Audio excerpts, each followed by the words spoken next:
कुंभ संक्रांति की पौराणिक कथा। कुंभ संक्रांति क्यों मनाई जाती है, कुंभ संक्रांति क्या है, संपूर्ण कहानी जाने। नमो राघवाय। गुरुर् ब्रह्मा गुरुर्विष्णु गुरुर्देवो महेश्वरा। गुरु श्री साक्षात परम ब्रह्म तस्मै श्री गुरुदेव नमः। भगवत प्रेमी भक्तजनों, सनातन धर्म में अनेक त्योहार और उत्सव मनाए जाते हैं, लेकिन इन त्योहारों के पीछे, इन उत्सवों के पीछे क्या पौराणिक कथा है, इससे हम वंचित हैं। आज हम जानेंगे कुंभ संक्रांति की पौराणिक कथा। कुंभ संक्रांति क्यों मनाई जाती है और कुंभ संक्रांति का क्या महत्व है, ये हम जानेंगे। आप इस कहानी को ध्यानपूर्वक सुने। आखिर क्यों मनाई जाती है कुंभ संक्रांति, इसके पीछे क्या कहानी है, ये हमें आज जानना है। तो आत्मा के कारक सूर्य हर महीने अपनी राशि को परिवर्तन करते हैं और सूर्यदेव के राशि परिवर्तन करने की तिथि पर संक्रांति मनाई जाती है। इस शुभ अवसर पर गंगा समेत अनेक नदियों में स्नान ध्यान किया जाता है। साथ ही सूर्यदेव की पूजा की जाती है, सूर्यदेव को अर्घ्य दिया जाता है। संक्रांति तिथि पर ध्यान, स्नान एवं पूजा पाठ के बाद सामर्थ्य के अनुसार दान देने का महत्व है। सूर्यदेव की पूजा से आरोग्य जीवन के साथ मानसिक एवं शारीरिक कष्टों से मुक्ति मिलती है। आइए जानते हैं इस कुंभ संक्रांति के पीछे की कहानी। कुंभ संक्रांति क्या है, सबसे पहले तो यह पता होना चाहिए हमें, सूर्य का राशि में परिवर्तन संक्रांति कहलाता है और सूर्य के कुंभ राशि में प्रवेश को कुंभ संक्रांति कहते हैं। सूर्यदेव मकर संक्रांति से निकलकर कुंभ में प्रवेश करते हैं।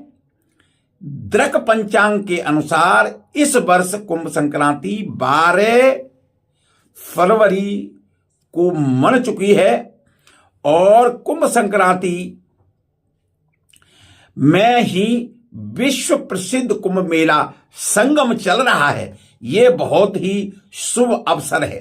अमृत के बंटवारे से जुड़ी हुई कुंभ संक्रांति की कहानी जानते हैं हम।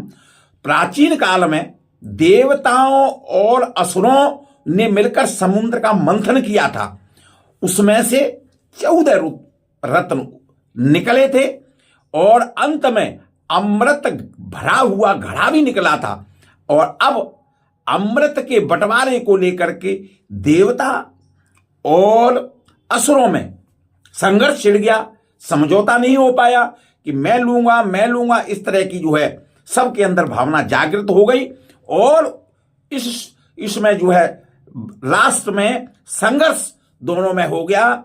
और इस संघर्ष में 4 जगहों पर अमृत की बूंदें गिरी थी, प्रयाग, हरिद्वार, उज्जैन और नासिक। जब सूर्य कुंभ राशि में गोचर करता है तब हरिद्वार में कुंभ मेले का आयोजन होता है। यहां पर स्नान, दान, पूजा का खास महत्व है। कुंभ संक्रांति की पौराणिक कथा।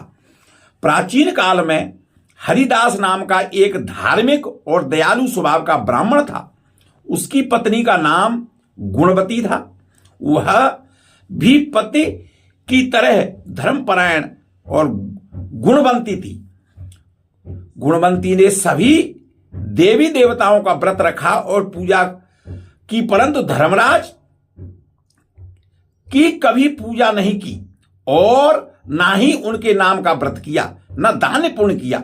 मृत्यु के बाद जब चित्रगुप्त उनके पापों का लेखा जोखा पढ़ रहे थे, तब उन्होंने गुणवंती को अनजाने में हुई अपनी इस गलती के बारे में बताया कि तुमने कभी धर्मराज के नाम का ना तो व्रत रखा है और न ही उनके नाम से कोई दान पुण्य किया है। यह सुनकर गुणवंती ने कहा, हे देव, यह भूल मुझसे अनजाने में हुई है, ऐसे में इसे सुधारने का उपाय बतलाइए। तब धर्मराज ने कहा, जब सूर्य देवता उत्तरायण में होते हैं, अर्थात मकर संक्रांति के दिन से पूजा प्रारंभ करके पूरे वर्ष भर मेरी कथा सुननी है और पूजा करनी चाहिए। पूजा के बाद यथाशक्ति दान देना चाहिए। इसके बाद साल भर के बाद उद्यापन करने से ऐसे व्यक्ति के जीवन में सभी तरह की सुख समृद्धि अवश्य प्राप्त होती है। मेरे साथ चित्रगुप्त जी की भी पूजा अवश्य करनी चाहिए। उन्हें सफेद और काले तिलों का लड्डू का भोग अर्पित करना चाहिए और सामर्थ्य के अनुसार ब्राह्मणों को अन्न दान और दक्षिणा देनी चाहिए। इससे व्यक्ति के जीवन में कभी भी किसी भी प्रकार की किसी परेशानी नहीं होती है और न कोई कष्ट रहता है। उसके जीवन में समस्त सुख जीवन पर्यंत बने रहते हैं। इस तरह की कथा आपको जो है कुंभ संक्रांति की है। आपने सुनी कुंभ संक्रांति कथा। इस तरह की पौराणिक कथाएं सनातन धर्म के उत्सव और त्योहारों की जानकारी के लिए, ग्रंथ और शास्त्रों की जानकारी के लिए, मंदिरों की जानकारी के लिए देखते रहिए प्रभु दर्शन चैनल। यदि आप पहली बार देख रहे हैं तो आपसे अनुरोध है कि आप चैनल को सब्सक्राइब करें, लाइक करें, नोटिफिकेशन के लिए ऑल का बटन दबाएं, जिससे कि आपको मेरे हर वीडियो की जानकारी मिल सके। खुद श्रवण करें, लोगों को श्रवण कराएं। नमो राघव।